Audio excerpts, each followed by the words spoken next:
ऐसा है कि सबसे पहले मेरा सपना ये था कि झाबुआ में मकान बने। तो 45 से 48 साल हो गए मुझे यहाँ रहते रहते।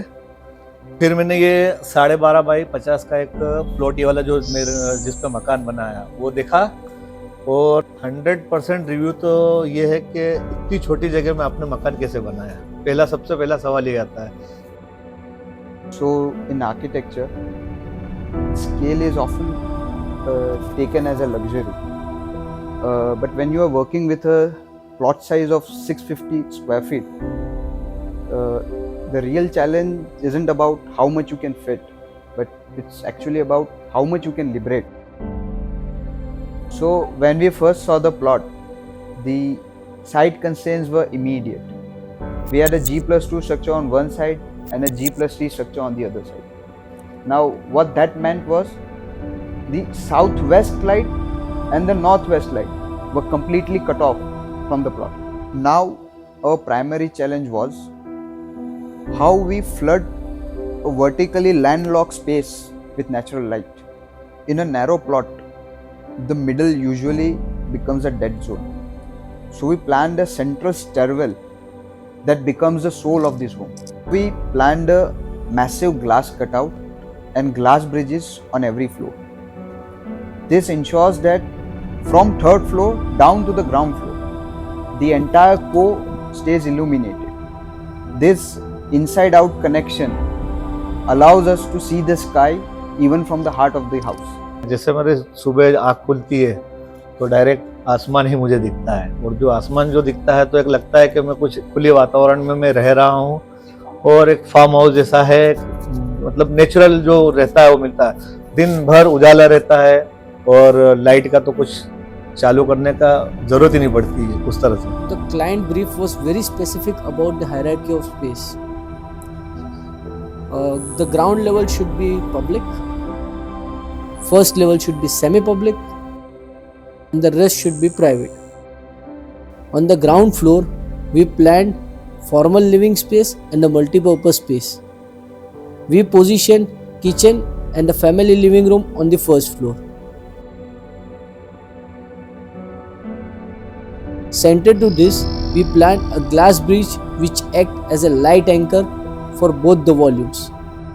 जो ग्लास का जो ब्रिक वर्क जो आपने जो ग्लास वाला जो करा है, बहुत कंफ्यूजन था मेरे मन में कि ये मजबूती रहेगी कि नहीं रहेगी, ड्यूरेबिलिटी है कि नहीं उसकी।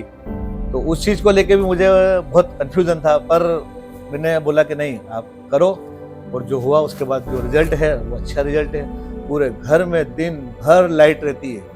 लाइट का तो ऐसा है कि सुबह 7 बजे अगर मैं आँख खोलता हूँ तो मुझे ऐसा लगता है कि सूरज मेरे घर में उग गया है, तो वो चीज़ अच्छी लग रही मुझे। In a dense neighborhood where the structures are barely 15 feet away, front-facing terrace can be a nightmare. Adding value to the floor, we designed an introverted terrace garden on the rear end. Plan में एक open terrace garden जो बना के दिया, तो मुझे थोड़ा लगा कि वेस्ट ऑफ जगह हो रही मेरी, जो जगह को वेस्ट किया जा रहा है। हाँ, 8 बाई 12 का जो है एक जगह, वो एक उसमें एक मेरा रूम बन सकता था या कुछ भी मुझे मिल सकती जगह जो। पर जब बनाने के लिए बोला गया तो थोड़ा कंफ्यूजन था। फिर भी मैंने कहा नहीं, आप अच्छा लग रहा है तो बनाओ उस चीज़ को, और बनाया तो कुछ अच्छा लग रहा है मुझे। By pulling the terrace inward, it becomes an extension for the living space, giving that outdoor feel without the visual effect. आज सबसे फेवरेट यही हो गया, ओपन टेरेस हमारे लिए।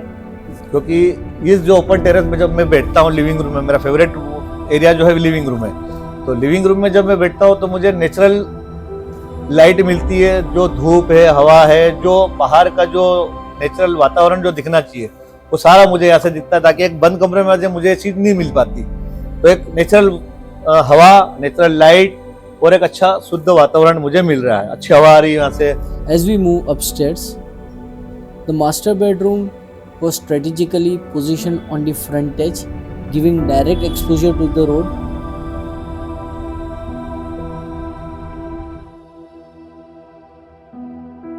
And the kids' bedroom was planned on the rear edge, overlooking to the internal terrace garden.